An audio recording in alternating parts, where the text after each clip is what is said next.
up for passing in Michigan.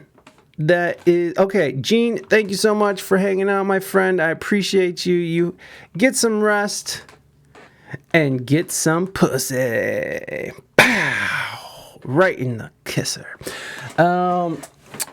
So let's just get on over there. So, right now in Michigan, there is a debate that's going on. It's kind of reached a national level. And it has to do with freedom of speech, and you guys know how I feel about freedom of speech as someone who broadcasts, as an artist, as someone who has a pot, like as someone who, in this economy, I know, right? I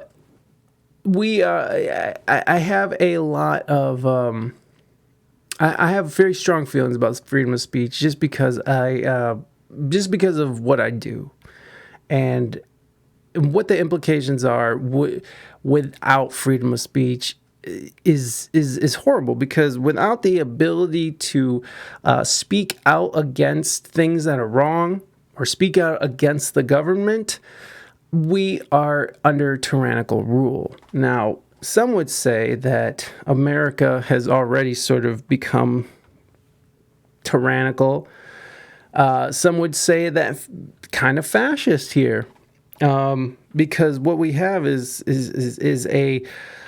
a marriage, an unholy marriage between corporate and government interest. And I believe that Mussolini called that fascism. And I know it's more than that. I'm going to Michigan to dead name everyone.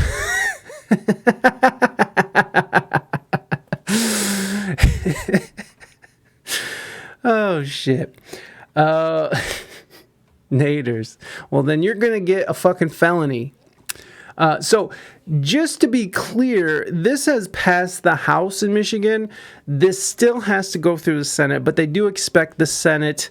Oh, no, it's fine, because I have that same feeling.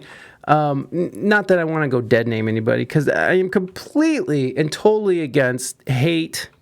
I don't like hate speech, but the problem is that hate speech these days can be considered talking bad about vaccines, okay? Criticizing the COVID vaccine could be considered hate speech.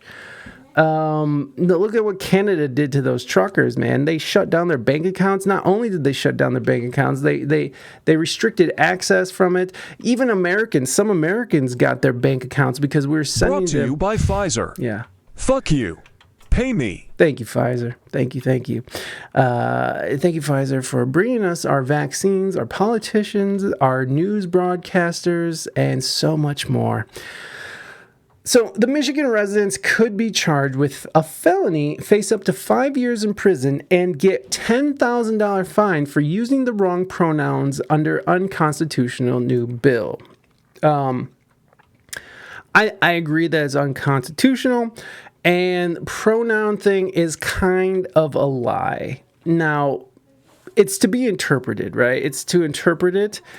But when you actually go and look at the bill, there's no use of the word pronoun. So I don't like that the right has sort of glommed onto this and was like, if you use the wrong pronoun, you're going to prison. And it's like, they're fear-mongering. And I hate that shit. But it is still a scary, scary bill. When you think about Canada, and they passed a bill now where if you say something, if you misgender someone intentionally, or any kind of hate speech, what they deem as hate speech can literally land you in prison. Now, I think that freedom of speech is absolute. Not that there aren't. I do agree that you can't scream fire in a crowded theater, that type of thing. I do know that there's limitations to it, but for the most part, you need to be able to speak out against. Like the old saying is what? It's like you combat hate speech with good speech. And welcome home, my love. My pronouns are most handsome man in the world. Naders, most handsome man in the world, Naders. I respect that pronoun. But here's the thing about this bill is that naders could be like, my pronouns are most handsome man in the world. And if I call him out of his pronoun, technically, in a weird way, he could feel threatened and terrorized, and he could make a complaint and file file charges against me, and I could, under this new law, possibly face prison by calling him that. Now, I don't like the idea that they're saying using the wrong pronouns will get you in prison, because in the bill itself they kind of do explain it, although it's very vague, and we'll get there. So if you casually, accidentally misgender someone, that's just an accident, right? So it doesn't count as a felony or whatever. But if you are in someone's face, if I was in Nader's face and just calling him a he, you're a he. You're not the most handsome man in the world. You're a he, Naders. That's not your pronoun. You're a he.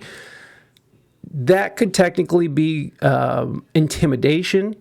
And if Naders feels like he's been terrorized or intimidated, he then could, that is bullying, but bullying is not a federal, like that's not a felonious offense. It shouldn't be a felonious offense.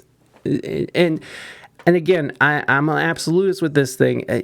Even if people want to spout hate speech, I believe that that's their right to, but only because we can counterbalance that with good speech. You have to fight bad speech with good speech. And in order to do that, you have to have the freedom to speak how you need to speak. I don't like Nazis. I think it's evil to hate someone because of their religion, their gender, their sexuality, the color of their skin. That's evil. It's disgusting. I do not care for it, and I don't respect it. But in this country, someone has the right to speak their mind, and whether someone feels threatened or not. So let's go through this article. They kind of do a good job, and then we'll actually go to the article, to the bill itself, and sort of look at it. I'm calling Congress. Seems like we don't need protective classes anymore because everyone is protected. Yeah. And you know, there's a lot of weird shit going on right now that I feel like is being done to sort of to rattle the cage and to cause dissent. We just had the Supreme Court pass the no more affirmative action in colleges, which I think was probably the right thing to do. At one time, affirmative action was completely necessary because we had a completely racist and captured country. But as we progress, we've had a black president, and I'm not saying that racism is over, because obviously there's racist pieces of shit out there. But when you look at the statistics and how that works with affirmative action when it comes to colleges, it does seem a little fucked up that Asians gets cast away because now Asians are white people. All right, folks, I'm going to practice my drive-bys in the lawnmower. Have a good one. Naders, thank you so much for being here, my friend. I love you. Have fun. Do your thing. But for real, like people being denied their own freedom, getting called sir when obviously presenting female. Yes, but do you think that people should be sent to prison for that? I don't know if that's, you know, like I don't think that's balanced.